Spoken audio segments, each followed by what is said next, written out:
ஒரு புயல் சின்னம் உருவாகும் போது அந்த வறண்ட நிலப்பரப்பு தான் அது தன்னை நிலத்தை நோக்கி அது இருக்கிறது. ஆனால் அதே வேளையில் அதே வறண்ட நிலப்பரப்பினால்தான் அந்த புயல் சின்னம் வலுவிழப்பதற்கு ஒரு காரணமாகவும் இருக்கிறது. இந்த நடா புயலானது வலுவிழப்பதற்கு அதாவது அந்த காற்றின் சுழற்சியினுடைய இருக்கக்கூடிய அந்த வேறுபாடு தான், மேலடுக்கு மற்றும் கீழடுக்கு இருக்கக்கூடிய அந்த வேறுபாட்டின் காரணமாக அது வலுவிழந்து ஆழ்ந்த காற்றழுத்த தாழ்வு மண்டலமாக புதுச்சேரியிலிருந்து தெற்கு நோக்கி, அது தென்கிழக்கு பகுதியில் 210 கிலோமீட்டர் நிலை கொண்டிருப்பதாகவும் வானிலை மையம் தெரிவித்திருந்தது. அது மேலும் வலுவிழந்து இதுக்கு, அதாவது வடமேற்கு திசையிலே நோக்கி நகரும் என வானிலை மையம் தெரிவித்திருந்தது. இதனால் அது கடலோரமாக இருக்கக்கூடிய மாவட்டங்களில் மிதமான மழை பெய்யும். அதிக அளவில், அதாவது ஏற்கனவே எதிர்பார்த்த அளவிற்குள்ள, அதாவது புயல் சின்னம் உருவாகி இருந்தபோது எதிர்பார்த்த அளவில் காற்றோ அல்லது சூறை காற்றோ இருக்காது என்று தெரிவிக்கப்பட்டிருக்கிறது. நாளை அதிகாலை இதை கடலில் கடக்கும், அதாவது கரையை கடக்கும் என எதிர்பார்க்கிறது. அப்பொழுது கடலூரிலிருந்து வேதாரண்யம் இடைப்பட்ட அந்த தொலைவில் கரையை கடக்கும் பொழுது அதை சுற்றி இருக்கக்கூடிய சுமார் 100 கிலோமீட்டர் அந்த பரப்பளவில் இந்த மழை இருக்கும் என எதிர்பார்க்கப்படுகிறது. மற்றபடி அதிகமாக தரைக்காற்று தான் இருக்கும். அதாவது லேசான மரத்தில் இருக்கக்கூடிய கிளைகள் இது முறிந்து விழுவதற்கான வாய்ப்புகள் இருக்கிறது. மற்றபடி பெரிய பாதிப்புகள் இருப்பதற்கு வாய்ப்பில்லை என தெரிவிக்கப்படுகிறது. அதே போல தற்போது கூட இன்று மாலையிலிருந்தே கடலூர் மற்றும் புதுச்சேரியில் விட்டு தான் மழை பெய்து கொண்டிருக்கிறது. தற்போது கூட மழை இல்லாத ஒரு நிலையை நம்ம பார்க்க முடிகிறது. பிரதீப்ஷன். சரி சரவணன், இப்போ புயல் காற்று அதிகம் வீசாதுன்னு சொன்னீங்க. மழை எப்படி, மழையின் அளவு எந்த மாதிரி இருக்கும்?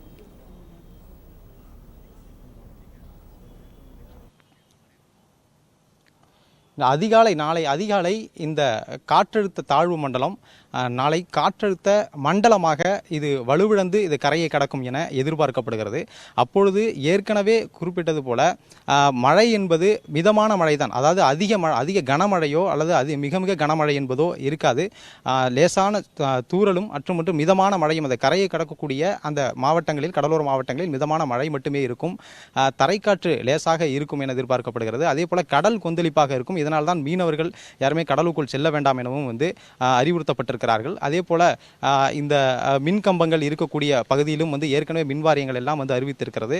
அதனால் அது விழுந்து இதுதான் பாதிப்பு ஏற்படக்கூடிய பகுதியில் அதிகமாக பொதுமக்கள் இருக்க வேண்டாம் என்றும் அறிவித்திருக்கிறது.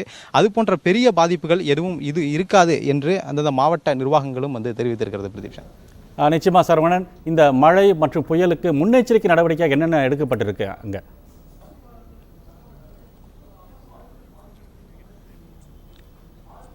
தற்போது கடலூர் மாவட்டத்தை பொறுத்தளவில் அதாவது ஏற்கனவே கடந்த வருடங்களும் மழை வெள்ளம் அதிகமாக கடலூர் மாவட்டத்தை பாதித்தது. எனவே இந்த வருடம் முன்னெச்சரிக்கை நடவடிக்கையாக என்னென்ன நடவடிக்கைகள் எடுக்கப்பட்டிருக்கிறது என்பது குறித்து IAS அதிகாரியும் கடலூர் மாவட்டத்திற்கான கண்காணிப்பான சிறப்பு அதிகாரியுமான ககன்தீப் சிங் பேடி இருக்கிறார். அவரிடம் கூடுதல் விவரங்களை கேட்கலாம்.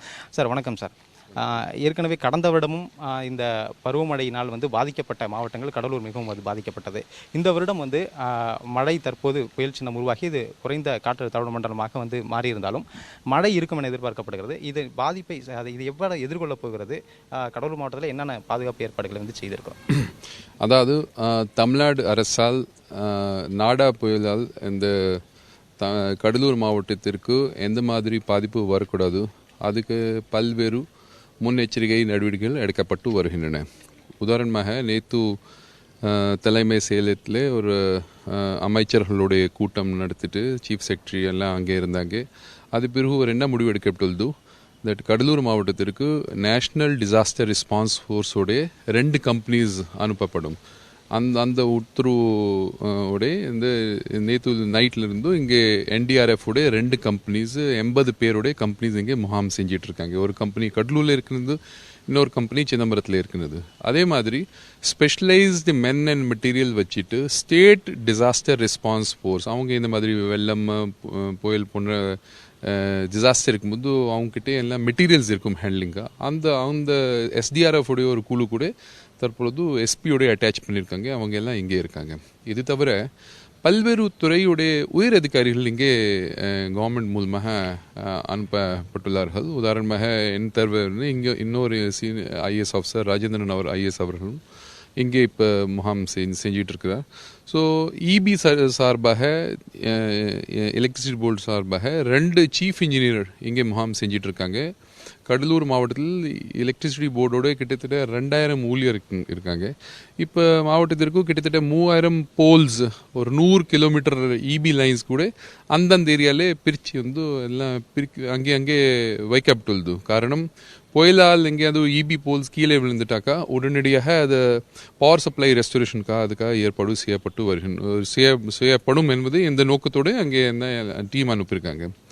ஹைவேஸ் டிபார்ட்மெண்ட் மூலமாக கூட ஒரு ஸ்பெஷல் ஹைவேஸ் சீஃப் இன்ஜினியர் இங்கே முகாம் செஞ்சிட்ருக்கார். அவர் தேசிய நெடுஞ்சாலை மற்றும் ஸ்டேட் நெடுஞ்சாலை ரெண்டுக்கு கோஆர்டினேஷன் பண்ணிட்டு பல்வேறு ரோட்ஸில் பல்வேறு பகுதியில் அந்த ஹைவேஸுடைய குழுக்கள் கூட தயார் நிலையில் இருக்காங்க. அவங்ககிட்ட கையில் பவர் சாஸ், மரங்கள் விழுந்ததாக பவர் சாஸ் வச்சுட்டு அப்புறப்படுத்ததாக அவங்ககிட்ட ஏற்பாடுகள் செய்யப்பட்டு இருக்கின்றது.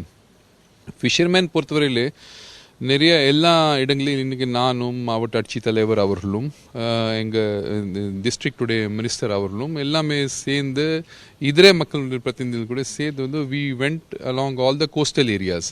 அந்த கோஸ்டல் ஏரியாஸ்லேயே ஃபிஷர்மேனுடைய போட்ஸ் வந்து அவங்களுக்கு அறிவுரை நேரடியாக கொடுத்துருந்தோம். ஏற்கனவே ஃபிஷரிஸ் டிபார்ட்மெண்ட் மூலமாக போட்ஸ் வந்து மற்றும் மேலே ஷோரில் மட்டும் இருக்கக்கூடாது, நல்லா ரோப்னால் கட்டி வைக்க வேண்டும்.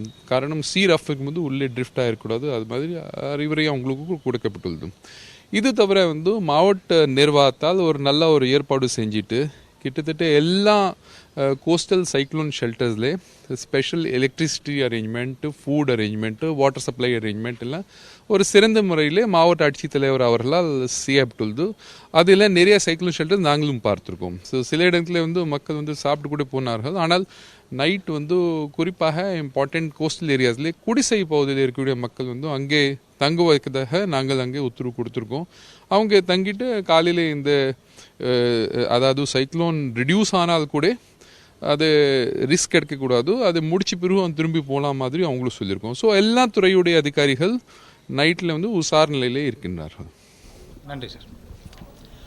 பிரதீப்சன், தானே போன்ற பெரிய புயல் வந்தாலும் சரி, அதே போல் அதிகமாக பருவமழை காலங்களில் அதிகமாக பாதிக்கப்படக்கூடியது அந்த கடலூர் மாவட்டம். எனவே இதில் ஏற்கனவே நிறைய முன்னனுபவம் மாவட்ட நிர்வாகத்திற்கும் எவ்வாறு செய்ய வேண்டும், எந்த பகுதியில் தாழ்வான பகுதியில் இருக்கக்கூடியவர்கள் யாரெல்லாம் பாதிக்கப்படுவார்கள் என்பது முன்னனுபவம் இருப்பதனால் அதற்கு ஏற்ற நடவடிக்கைகளை செய்திருப்பதாக மாவட்ட நிர்வாகம் தெரிவித்திருக்கிறது. பிரதீப்சன்.